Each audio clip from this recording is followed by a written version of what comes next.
Hi folks, Chris Schmidt, Key West Makers. Today I'm going to show you how I made this 3-drawer bathroom vanity from reclaimed lumber. I didn't have a detailed plan for making the cabinet, just some pictures and my memory.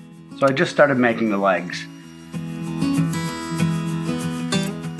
I guessed that the cross cut of the legs was about 2.5 inches square.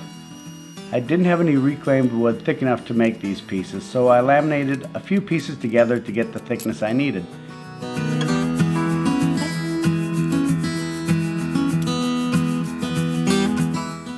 I made the blanks a little oversized and then ran them through the planer to get them to the final thickness and cut them to their final length on the miter saw.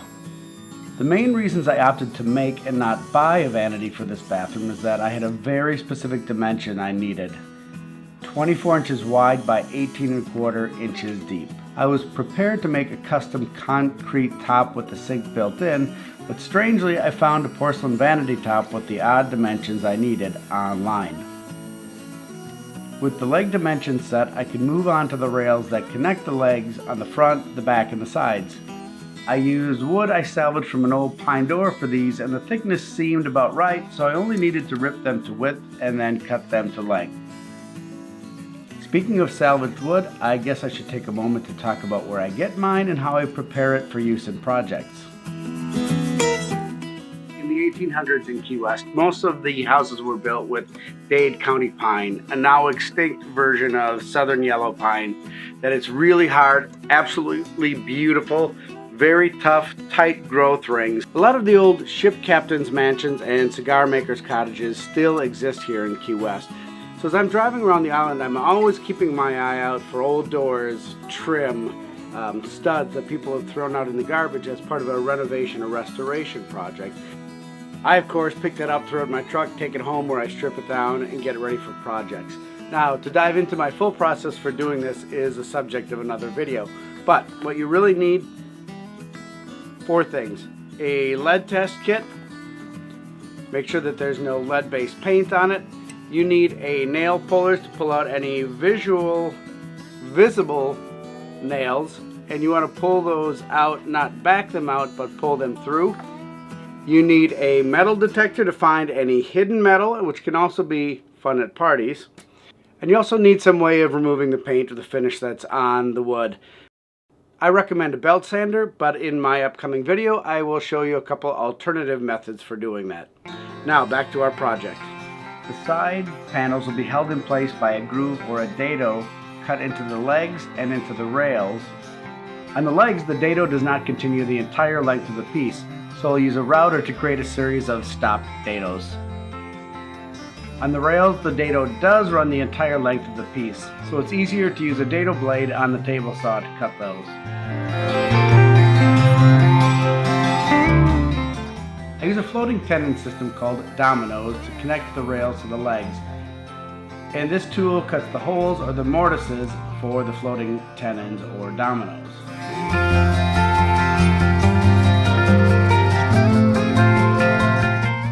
The ends of the rails get a small chamfer, a design detail I took from the original cabinet.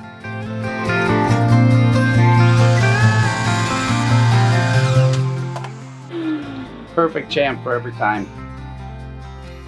Well, the pieces of the cabinet frame are now complete and I can make the side panels to fit. I took a few more of the old door parts and resawed them to make thinner pieces, then I planed them to their final thickness.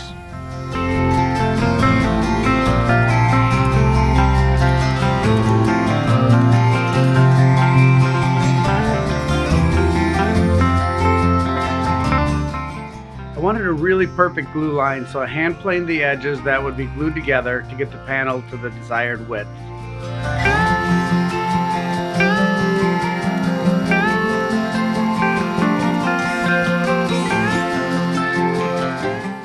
When the glue dried, I cut them to their final dimensions on the table saw.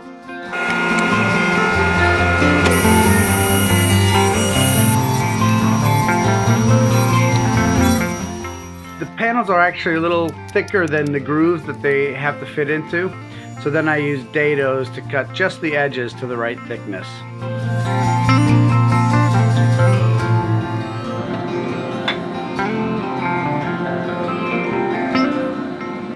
finishing on this piece, I wanted to have that sort of reclaimed, aged pine look.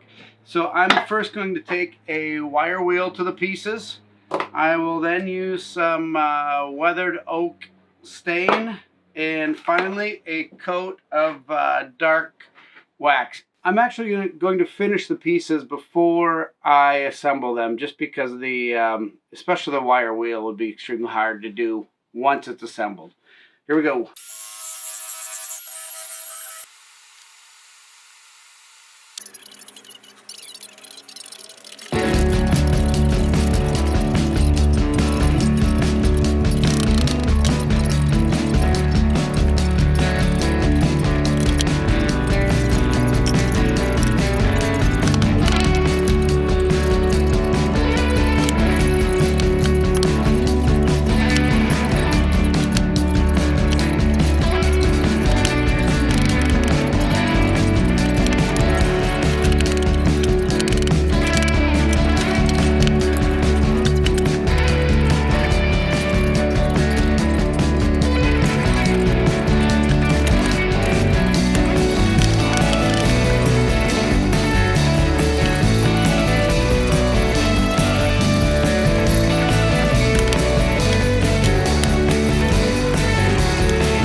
I made these pieces for the drawer runners out of poplar, and now I need to get them assembled with screw and glue and installed in the carcass.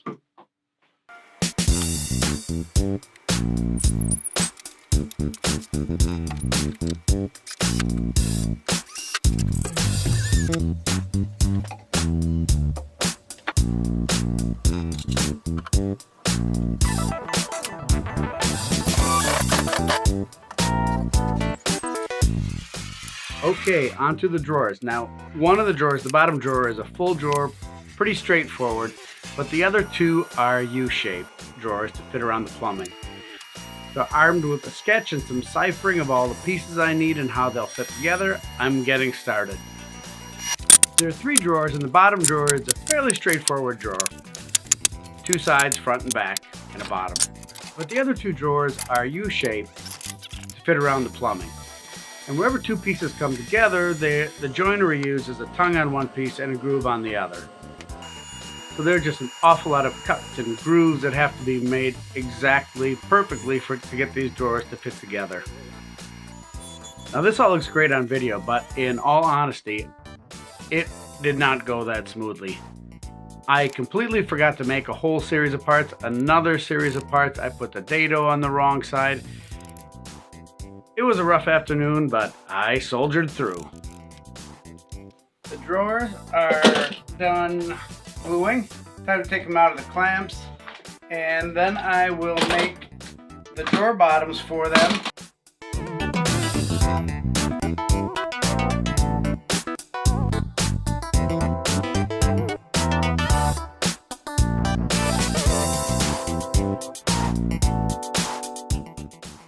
I made up these big blanks for the drawer fronts earlier on when I was making all the other parts. I'll get these cut on the table saw to their size, route the edges a bit, and then fit them to the front of the drawers.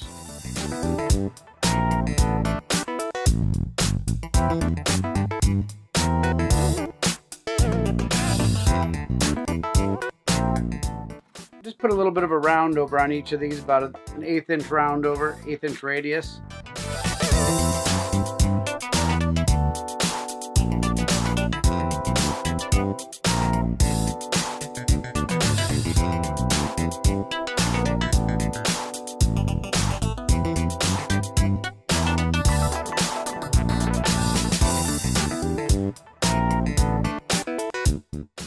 And in the end, the drawers turned out absolutely great. I'm super happy with them.